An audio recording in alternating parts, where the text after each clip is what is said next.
여러분 안녕하세요, 반갑습니다. 롤입니다. 오늘은 지난 시간에 이어서 줄리아 카펜터 두 번째 시간입니다. 지금 계속 영화 마다뱀에 나오는 캐릭터들을 알아보고 있는데 캐릭터들이 정말 많아요. 이제 한 달 정도 남았는데 과연 어디까지 할 수 있을지 한번 좀 계속 해볼 생각이긴 한데, 다음 영화인 데드풀이 나오니까 또 이제 그것도 생각을 해야 되거든요. 그래서 그런 걸 잘 고민해서 한번 잘 편성해 보도록 하겠습니다. 지난 시간에 줄리아 카펜터 이야기를 해드렸는데 마지막에 웨스트 코스트 어벤져스에 들어갔다가 포스웍스까지 들어갔던 이야기를 했습니다. 그럼 오늘은 그 이야기 이후에 코믹스에서 줄리아 카펜터가 어떻게 등장했는지 알아보도록 하겠습니다. 그럼 바로 같이 가볼까요? 가자! 포스웍스가 해산하고 줄리아는 딸을 키우는 데 집중하기 위해 슈퍼히어로를 그만두었습니다. 제시카 드류가 능력을 도둑맞는 일이 생겼는데 이어서 줄리아까지 공격을 당해 능력을 도둑맞게 되죠. 그리고 그 범인은 바로 샬롯 위터였습니다. 초능력을 잃고 나서 줄리아는 평범한 엄마의 삶으로 돌아갔습니다. 하지만 줄리아는 힘을 잃고 몇 달 동안 온몸이 마비되기 시작했죠. 그러자 슈라우드는 원래 줄리아에게 특별한 능력을 주었던 혈청의 복제품을 만들어서 그녀에게 투여시켰고, 며칠이 지나자 능력이 되돌아왔습니다. 슈라우드의 도움으로 줄리아는 치료를 받을 수 있었고 다시 걸을 수 있게 됩니다. 이 일로 인해 줄리아와 슈라우드는 사랑에 빠지게 되죠. 그녀의 힘은 완전히 회복되었고 줄리아는 원래 그녀가 사용하려고 했던 이름인 아라크네로 슈퍼히어로 활동을 이어갑니다. 시빌워가 일어나고 있는 동안 줄리아는 초인 등록법에 따라 등록을 했고요. 그녀와 원더맨은 미즈 마블을 도와 이제 갓 슈퍼히어로들이 된 사람들을 훈련시켰습니다. 하지만 줄리아는 사실 이중 간첩이었는데요. 그녀는 프라울러와 같이 정부에 등록하기를 거부하는 몇몇의 표적이 된 히어로들에게 정보를 제공하고 있었고요. 초인 등록법을 반대하고 있는 슈라우드와 연인 관계이기도 했습니다. 그러다가 프라울러가 잡히게 되고 신문을 받으면서 줄리아가 정보를 제공했다는 것이 밝혀지죠. 원더맨, 아라냐, 미즈 마블이 이끄는 팀이 줄리아 집을 습격을 했고요. 줄리아는 딸과 함께 해외로 도피하려던 참이었습니다. 바로 줄리아는 붙잡혔고 즉각 감옥에 투옥되었습니다. 하지만 줄리아는 네거티브 존 감옥에 투옥되었는데 탈출해서 레이첼을 찾아 콜로라도로 돌아갔죠. 실드 사이옵스 팀이 그녀를 텔레파시로 추적했고 줄리아는 브루클린에서 격렬하게 아라냐와 맞서고 있었습니다. 줄리아는 아라냐에게서 딸이 어디로 끌려갔는지 알아내기 위함이었죠. 그리고 다행히 딸과 무사히 제외할 수 있었습니다. 줄리아는 미국 정부에 의해 캐나다의 새로운 슈퍼히어로 팀인 오메가 플라이트의 일원으로 들어가게 되었고 캐나다 정부와 함께 일하며 캐나다에 살게 됩니다. 그녀가 팀에 참여하는 대가로 그 전의 일들을 사면하는 조건이었죠. 활동을 하던 중에 레킹 크루와 전투를 하게 되고 그 전투 이후 줄리아는 그 팀에 더 남아있기로 결정을 합니다. 하지만 줄리아는 닥터 베닝이 붙잡은 범죄자들의 뮤턴트 에너지를 새로운 가디언인 마이클 포인터에게 공급하고 있었다는 것을 밝히게 됐고 대부분의 오메가 플라이트 멤버들이 떠나면서 줄리아는 결국 미국으로 돌아올 수밖에 없었습니다. 오늘 줄리아 카펜터 두 번째 시간이었습니다.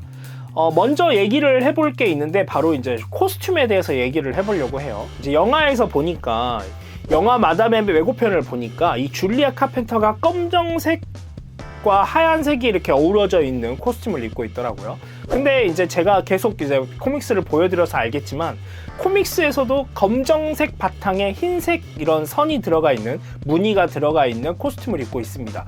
아마 그런 부분들을 많이 이제 가져와서 입힌 것 같아요. 실질적으로 코믹스에서는 이 스파이더맨의 블랙 코스튬을 이제 베이스로 만들어진 코스튬이라고 나오거든요. 그래서 아마 그런 부분들이 그대로 아마 적용이 되지 않았을까 싶습니다. 그리고 다음으로 슈라우드에 대해서 얘기를 해봐야 될 것 같은데 이 슈라우드가 빌런으로 등장을 했던 캐릭터예요. 꽤 오랫동안 이제 빌런으로 활동을 했단 말이에요. 근데 이제 이 아라크네라는 이름으로 이제 다시 줄리아 카펜터가 나왔을 때 슈라우드와 연인이었단 말이죠. 그래서 아라크네라는 이름으로 빌런으로 또 활동을 해요. 그래서 저는 아라크네로 활동을 하는 동안은 빌런인가 보다라고 생각을 했는데 다행히도 오메가 플라이트에 들어가면서 히어로 활동을 이어갑니다.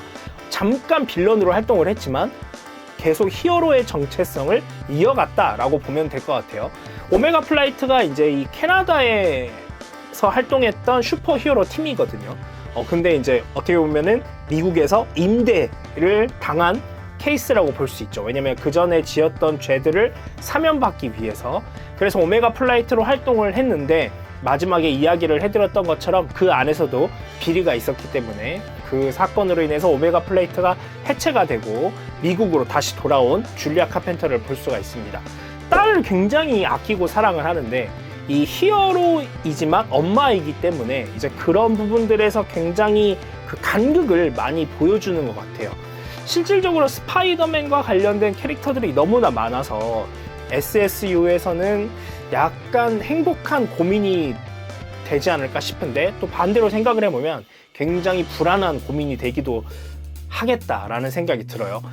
일단은 계속 SSU에서 영화를 만들고 있잖아요. 마담 앱 다음에 크레이븐 더 헌터 만들고 있단 말이에요. 또 그 다음 영화들도 계속 이제 등장을 하고 드라마도 등장을 하고 약간 그래서 이 스파이더맨과 관련된 캐릭터들이 너무나 많다. 이런 것들을 어떻게 잘 조합을 해서 영화나 드라마를 만들 것인가.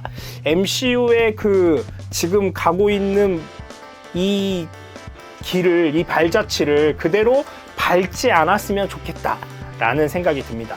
사실 히어로 영화는 제가 생각했을 때 빠방한 액션과 또 어마어마한 CG와 관계성 이런 것에 좀 집중을 해야 된다고 생각하는데 뭔가 이제 사회적 메시지가 들어가는 순간 약간 좀 어긋난다고 생각하거든요.